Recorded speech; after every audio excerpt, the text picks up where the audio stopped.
বাগমারি বাজারের বাইরে টিনের কাজ চলছে, দেখতেই পাচ্ছেন। এই সুন্দর হাঁড়িগুলোকে দিয়ে এইভাবে সব সুন্দর করে টিনগুলোকে নকশা করা হয়েছে। বাইরে মিস্ত্রিরা যে কদমে কাজ করছে।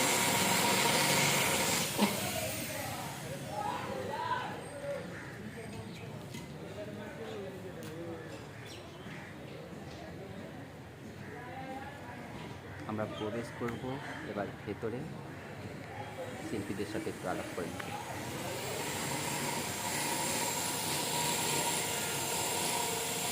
যার ভাবনা সৌমিক গুপ্ত, তিনি বসে আছেন। ওনার সাথে আসছি সাক্ষাৎকার ঠিক একটু পরে।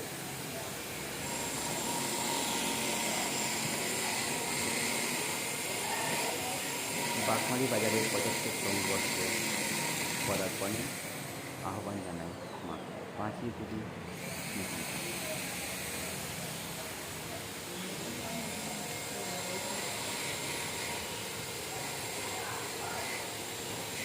শিল্পীরা সব ব্যস্ত পটচিত্র আঁকতে।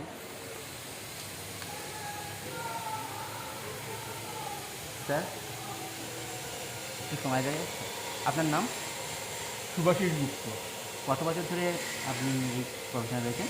প্রায় ৪৫ বছর হয়ে গেল। ৪৫ বছর ধরে। ছোটোবেলা থেকে।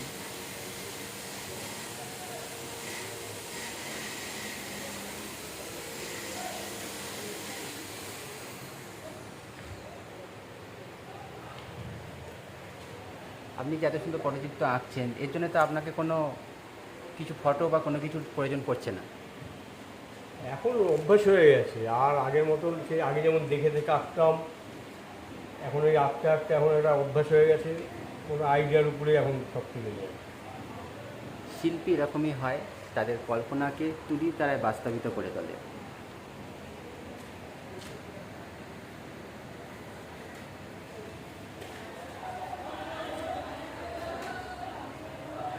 দেখতেই পাচ্ছেন তার হাতের জাদু কত সুন্দরভাবে ফুটিয়ে তুলেছে।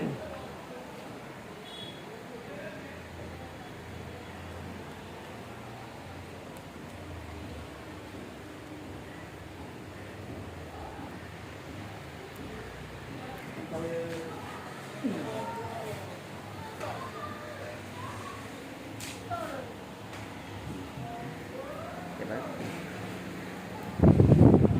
স্যার আপনার নাম? সৌমিক। আপনার ভাবনাই তো ফুটে উঠছে বাগমারি বাজারের ৭৫তম বর্ষে। তো এখানকার যারা রয়েছে পাড়াপড়শি বা তারা তাদের রিভিউ পেলাম খুব সুন্দর। তারা বলছে যে এই প্রথম ৭৫তম বর্ষে এত সুন্দরভাবে তারা পাচ্ছে, খুব সুন্দরভাবে মাকে খুঁজে পাচ্ছে। তো আপনার ভাবনাটা একটু একটু শেয়ার করবেন? আমাকে প্রথমে যখন এলাম এখানে কথা বলতে কমিটির সাথে, তখন কমিটি বলেছিল ৭৫ বছর, এর আগে দুবারে ফ্রি হয়েছে, একবার ২০১৪ সালে, একবার ২০০২ সালে। তো ওনারা একটা সাবিত্রী পুজো করতো। ওনাদের এবছরের ইচ্ছা হলো হঠাৎ করে যে ওনারা ফিল করবেন ৭৫ বছর। তা আমার সাথে কথা হলো, আমি আমার চিন্তাভাবনা ওনাদেরকে বললাম, ওনারা আমার চিন্তা ভাবনার সাথে এগ্রি করলো, তারপরে কাজ শুরু হলো। বাংলার যত হারিয়ে যাওয়া লোকশিল্পী রয়েছে, মানে যাদের শিল্পগুলো আজকে বাজারে সেইভাবে আর বিক্রি হয় না, যাদের মানে জিনিসগুলো বিক্রি করতে গেলে এখন মেলা করতে হয় রাজ্য সরকার, সেই শিল্পগুলোকে আমি ঘরে ঘরে পৌঁছে দিতে চাই। আর প্রচুর গ্রাম, আমাদের ওয়েস্ট বেঙ্গলের প্রচুর গ্রাম শিল্পী যারা এইসব শিল্পর সাথে জড়িত, তাদের রুটি রোজগার থেকে শুরু করে সমস্ত এই শিল্প ভাবনা থেকে তাদের এই হাতের কারিগরি দিয়ে তাদের এই রুটি রোজগার, কিন্তু তাদের রুটি রোজগার দিন দিন কমে যাচ্ছে। আমাদের আজকের আধুনিক যুগে এই রুটি রোজগারগুলো প্রায় বন্ধ হয়ে যাওয়ার মুখে, তারা না খেতে পেয়ে দিন কাটানোর মুখে তারা কাজ করছে। সেই সব শিল্পীদের হাতের কাজকর্মগুলোই আমি এবছর আমাদের প্যান্ডেলের মাধ্যমে মানুষের কাছে পৌঁছে দেওয়ার জন্য ফুটিয়ে তোলার চেষ্টা করছি। আপনার ফিডব্যাক, মানে আমি শুনেছি এর আগে, মানে আপনারা খবর যেটুকু শুনলাম, আপনি অনেক ঘুরেছেন, মানে ২-৩ মাস আগের দিকে ঘুরে ঘুরে সব সঞ্চয় করেছেন এবং পুরো সঠিক কালেকশান যেগুলো, মানে যেগুলো প্রপার যেগুলো আমাদের ফুটে উঠবে, আপনি সেগুলো ঘুরে কালেকশান করেছেন এবং তার জন্য এখনও পর্যন্ত আপনি অনবরত খেটে চলেছেন এবং খুঁজে চলেছেন যে কীভাবে ফুটিয়ে তোলা যায়। দেখুন, আমাদের কাছে খাটনি মনে হয় না যখন মানুষ এসে বলবে না সত্যি একটা সুন্দর প্যান্ডেল দেখবে। এই যে খাটনিটা আমি খাটছি, আমার সঙ্গে যে এতগুলো শিল্পী, এত মানুষজন কাজ করছে বা কমিটির সবাই এত সহযোগিতা করছে, এই খাটনিটাকে খাটনি তখনই মনে হবে না যখন মানুষ এসে বলবে না সত্যি একটা ভালো জিনিস দেখবে। আমি এর মধ্যে গত 3 মাস ধরে কৃষ্ণনগর, বাঁকুড়া, বিষ্ণুপুর, ডায়মন্ড হারবার, পুরুলিয়া, মেদিনীপুর, পিংলা সমস্ত জায়গায় গেছি। সমস্ত জায়গায় গিয়ে নিজে শিল্পীদের সাথে কথা বলেছি। কথা বলার পর তাদের হাতের কারুকার্য কোনটা আমার প্যান্ডেলের জন্য পারফেক্ট, কোনটা আমার প্যান্ডেলে লাগবে, সেই সব জিনিসগুলো জয়নগর, ঠিক আছে, নদিয়া, শান্তিপুর সমস্ত জায়গায় আমি ঘুরেছি। করে সব জায়গার শিল্পীদের সাথে কথা বলে সেই সব জিনিস, নবদ্বীপের কাঠের পুতুল সমস্ত কিছু কিন্তু আমাদের প্যান্ডেলে ইনস্টল হবে। তো সেই জিনিসগুলোকে ফুটিয়ে তোলার এখনও পর্যন্ত আমরা চেষ্টা করছি, দেখা যাক।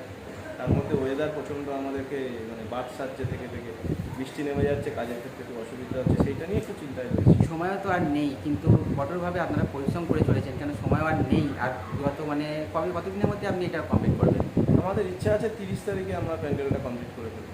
তার জন্য তো প্রচুর পরিশ্রম, খাওয়া দাওয়া ঠিক টাইম হচ্ছে না। ডে নাইট করে কাজ চলছে। খাওয়া দাওয়া শিল্পীদেরও দেখলাম তারাও প্রচণ্ড খাচ্ছে, আর আপনি তো প্রচুর ব্যস্ত। আমি দেখলাম আমার যে সাথে একটা প্যান্ডেল না, আমার আরেকটা প্যান্ডেলও চলছে শিয়ালদায়, ওখানেও একটা প্যান্ডেল চলছে। আমার দুটো প্যান্ডেলে আমি কাজ তাহলে দুটো প্যান্ডেল আপনি মানে এত কীভাবে সুন্দর করে আপনি ট্যাকেল করছেন? মানে আপনাকে তো প্রচুর, মানে আপনার মনে হয় হয়ে যাচ্ছে, মা তারা আর ভগবানের আশীর্বাদে হয়ে যাচ্ছে।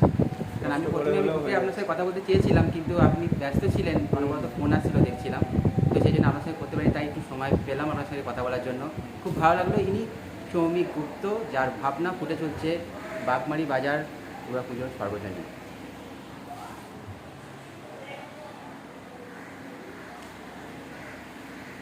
আর একবার স্যার লাস্ট আপনাকে বলছি, একটু জানাবেন পুজোর জন্য কী উইশ রয়েছে? পুজোর জন্য সমস্ত জনসাধারণ, সমস্ত মানুষকে আমি জানাতে চাই আগাম শারদীয়ার প্রীতি ও শুভেচ্ছা। সবাই আসুন আমাদের প্যান্ডেলের সাথে সাথে সারা কলকাতা, সারা রাজ্য জুড়ে আমাদের ইউনেস্কো যে হেরিটেজ স্বীকৃতিটা দিয়েছে, সেটার জন্য সমস্ত মানুষ পথে নামুন, রাস্তায় নামুন। আন্দোলন যেমন চলবে, আন্দোলন চলুক, আমি আন্দোলনে বাধা দেবো না।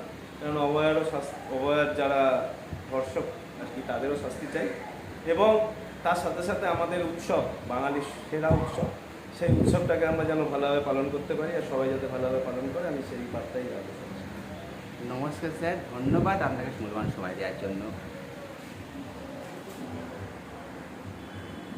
পরের চলে আসছি ব্লগে। আপনাদের সময় দেখালাম বাবাই গুরুত্বের সময়ের জন্য, খুব সুন্দর ফুটে উঠুক আজকে দুর্গাপুজোর এই উক্তি বলল।